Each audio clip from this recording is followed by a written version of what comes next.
Hi, welcome to Tavish kitchens. நீங்கள் இன்றைக்கி பார்க்க போகிறது திணையில் கொழுக்கட்டை. இது உண்மையிலேயே சத்தானதாக சொல்லுவேன் நான். நம்ம எல்லாமே அரிசி மாவுலெல்லாம் கொழுக்கட்டைலாம் நம்ம செஞ்சு சாப்பிட்ருக்கோம். இது உண்மையிலேயே இது கொஞ்சம் டிஃப்ரெண்ட்டாகவும் இருக்கும். ஸோ வயசானவங்களாம் நம்மளுக்கு அந்த கால்வலின்றது, இந்த மாதிரி நீர் கொத்துறது அந்த மாதிரிலாம் வரும். ஸோ அவங்களுக்குலாம் இது நம்ம செஞ்சு கொடுத்தோன்னா உண்மையிலே கால்வலி இல்லைன்னு தான் சொல்லுவாங்க. இதை வாரத்தில் ஒரு முறை நீங்கள் செஞ்சு பாருங்கள். கண்டிப்பாக அவங்களுக்கும் பிடிக்கும், விரும்பியாக சாப்பிடுவாங்க. இது கண் பார்வைக்கெலாம் உண்மையிலே நல்லது. நீங்கள் தவறாமல் நான் என்ன மாதிரி மெத்தடில் பண்ணுறேன்னு பாருங்கள். அதே மெத்தடில் உங்களுக்கு ட்ரை பண்ணி பார்த்து வீட்டில் நீங்கள் செஞ்சு சாப்பிடுங்க. திணை அரிசி நான் ஒரு கப் எடுத்திருக்கேன். இது சிறும்பருப்பு ஒரு 2 ஸ்பூனு இல்லைன்னா 3 ஸ்பூன் எடுத்துக்கோங்க. சின்ன ஸ்பூன் வந்தால் 3 ஸ்பூனு, பெரிய ஸ்பூனாக இருந்தால் ஒரு 2 ஸ்பூன் எடுத்தால் போதும். இது திணை நம்ம ஊற வைக்கணும். அட்லீஸ்ட் ஒரு 1 மணி நேரம் 1.5 மணி நேரம்னா ஊற வைக்கணும். இது ரெண்டுமே ஒரு 1.5 மணி நேரம் ஊற வச்சுட்டு நம்ம அரைக்கணும். இப்போ நம்ம ஊற வச்சுக்கலாம். திணை அரிசி நாங்கள் தண்ணி போற்றி 2 வாட்டி கழுவிடணும். மேலே ஒரு டஸ்ட் மாதிரி வரும். அது நல்லா கழுவிட்டு 2 வாட்டி 3 வாட்டி நல்லா கழுவிட்டு ஒரு 1 மணி நேரம் 1.5 மணி நேரம் ஊற வைக்கணும். அதே மாதிரி சிறும்பருப்பு அதே மாதிரி தான், இதுவும் அதே மாதிரி தான் ஈக்குவலாக நம்ம ஊற வைக்கணும். இது ஒரு 3 ஸ்பூன் நான் எடுத்திருக்கேன். இது ஒரு 1.5 மணி நேரம் நம்ம ஊறட்டும். ஊறின பிறகு அரைச்சிக்கலாம். ஒரு மிக்ஸி ஜார் எடுத்துக்கோங்க. இது நான் 2 வாட்டி 3 வாட்டி நல்லா கழுவிட்டேன். நல்லா 1.5 மணி நேரம் ஊற வச்சு எடுத்துட்டேன். இது நம்ம ஃபில்ட்ரு பண்ணி இதில் போட்டுடலாம். நல்லா ஃபில்ட்ரு பண்ணிவிட்டு நான் மிக்ஸி ஜாரில் மாற்றிட்டேன். நம்ம கொஞ்சம் கொஞ்சமாக தண்ணி ஊற்றி அரைச்சிக்கலாம். நல்லா நைஸாக அரைச்சிக்கணும். நான் அரைச்சிட்டு வந்துடுறேன். நான் அரைச்சிட்டு வந்துட்டேன். இந்த அளவுக்கு இருந்தால் போதும். நல்லா நைஸாக இந்த மாதிரி இருக்கணும். திரியாக அரைச்சிடாதீங்க. அவ்வளோதான். இது ஒரு பவுலில் நான் மாற்றிக்கிறேன். கொழுக்கட்டைக்கு நம்ம தாளிச்சிக்கலாம்.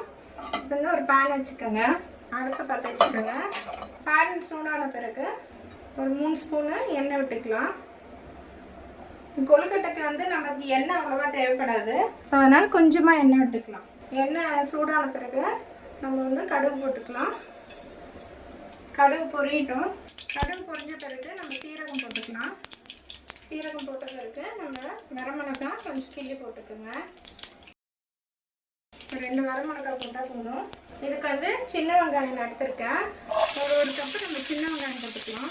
ஸோ சின்ன வெங்காயம் தான் நல்லா டேஸ்ட்டு கொடுக்கும். நல்லா கொஞ்சம் வதக்கி விடுங்க. அடுத்த ஸ்லோ ஃப்ளேம்ல வச்சுக்கோங்க. இது கலரில் மாறணும்னு கிடையாது. இந்த அளவுக்கு இருந்தால் போதும். நம்ம கொஞ்சமாக கருவேப்பிலை போட்டுக்கலாம். ஒரு 4 பச்சை மிளகாய் சிறுவ அரிஞ்சு போட்டுக்கோங்க. நல்லா கொஞ்சம் வதக்கி விட்டுருங்க. இந்த காரம் கொஞ்சம் கம்மியாக சாப்பிட்றோம்னா பச்சை மிளகாய் கொஞ்சம் கம்மியாக போட்டுக்கோங்க. ஒரு கப்பு திருவண்ண கேரட்டு நல்லா கொஞ்சம் கலரி விட்டுருங்க. இதில் ஒரு 2 நிமிஷம் இருக்கட்டும். கொஞ்சமாக நான் உப்பு போடுறேன். ஏன்னா இந்த காயில் நம்ம கடிச்சு சாப்பிடும்போது உப்பு டேஸ்ட்டு தெரியும். அதனால் கொஞ்சமாக தான் போடுறேன். நம்ம அந்த அரைச்ச மாவை நம்ம ஊற்றிட்டோன்னா அதுக்கு தேவையான அளவு நம்ம உப்பு போட்டுக்கலாம். இந்த இப்போதுக்கு நான் அரை உப்பு தான் போட்டிருக்கேன். 2 நிமிஷம் ஆயிடுச்சு. ஒரு கைப்பிடி அளவு நான் தேங்காய் துருவல் போடுறேன். தேங்காய் துருவல் போட்டோன்னா நம்ம கொஞ்சம் கலர் விட்டுடலாம். இப்போ நம்ம ஊற வச்சுருக்கோம்ல அந்த சிறும்பருப்பு, அதை நம்ம இதில் போட்டுடலாம். நல்லா கொஞ்சம் கலர் விடுங்க.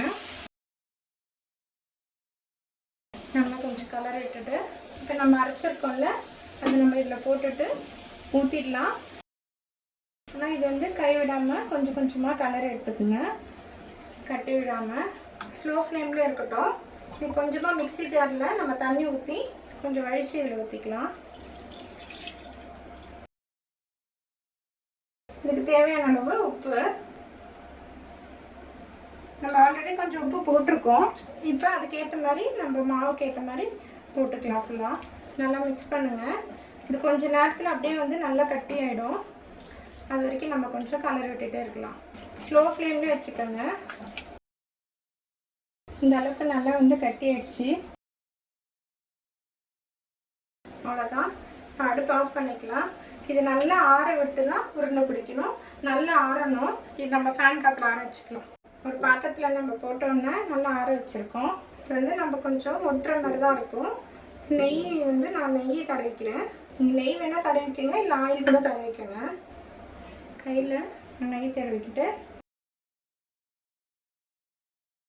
இந்த மாதிரி சைஸில், ரொம்ப பெருசாக பிடிக்காதீங்க, கொஞ்சம் சின்ன சின்னதாக இந்த அளவுக்கு இருந்தால் போதும்.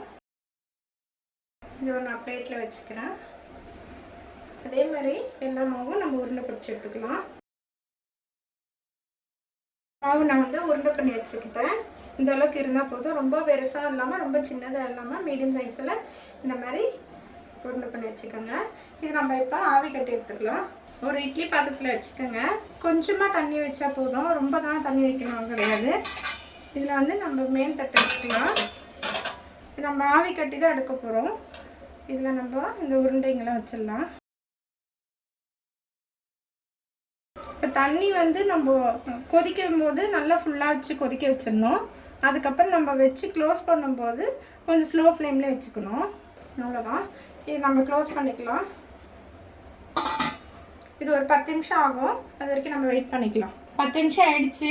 இப்போ நம்ம ஓப்பன் பண்ணி பார்த்துக்கலாம். இப்போ 10 நிமிஷம் ஆனால் கூட நம்மள வந்து அந்த சூடெல்லாம் வந்து நல்லா கம்மியாக பிறகு தான் நம்ம எடுக்க முடியும். சூட்டோடு எடுத்தோன்னா கொஞ்சம் ஒட்டுற மாதிரி இருக்கும். ஸோ அதனால் நான் 10 நிமிஷம் ஆஃப் பண்ணிவிட்டு, வெந்த பிறகு நம்ம ஆஃப் பண்ணிவிட்டு ஒரு 2 நிமிஷம் அப்படியே விட்டுட்டு தான் நான் இப்போ ஓப்பன் பண்ண போகிறேன். ஏன்னா நம்ம வந்து அந்த சூட்லேயே நம்ம எடுத்தோம்னா கொஞ்சம் ஒட்டுற மாதிரி இருக்கும். ஸோ அதனால தான் நான் ஆஃப் பண்ணிவிட்டு ஒரு 2 நிமிஷம் விட்டுட்டு நான் எடுக்கிறேன். நல்லாவே வந்து வந்திருக்கு. இது நான் ஒரு பவுலில் நான் மாற்றிக்கிறேன். நல்லா ஆற வச்சு நான் ஒரு பிளேட்டில் எடுத்துக்கிட்டேன். இதுக்கு வந்து நம்ம சைடிஷ் வந்து தேங்காய், நான் காஞ்ச மிளகா, வெங்காயம் போட்டு நான் உடச்சிக்கல போட்டு அரைச்சிருக்கேன். இதுக்கு காம்பினேஷன் சூப்பராக இருக்கும். இல்லைன்னா கூட நம்ம கார சட்னி கூட வச்சுக்கலாம். இது நல்லா உள்ளே வந்து நம்ம வெந்திருக்கான்னு பார்க்கலாம். நல்லாவே வெந்திருக்கு. இது சூப்பராகவும் இருக்கும்.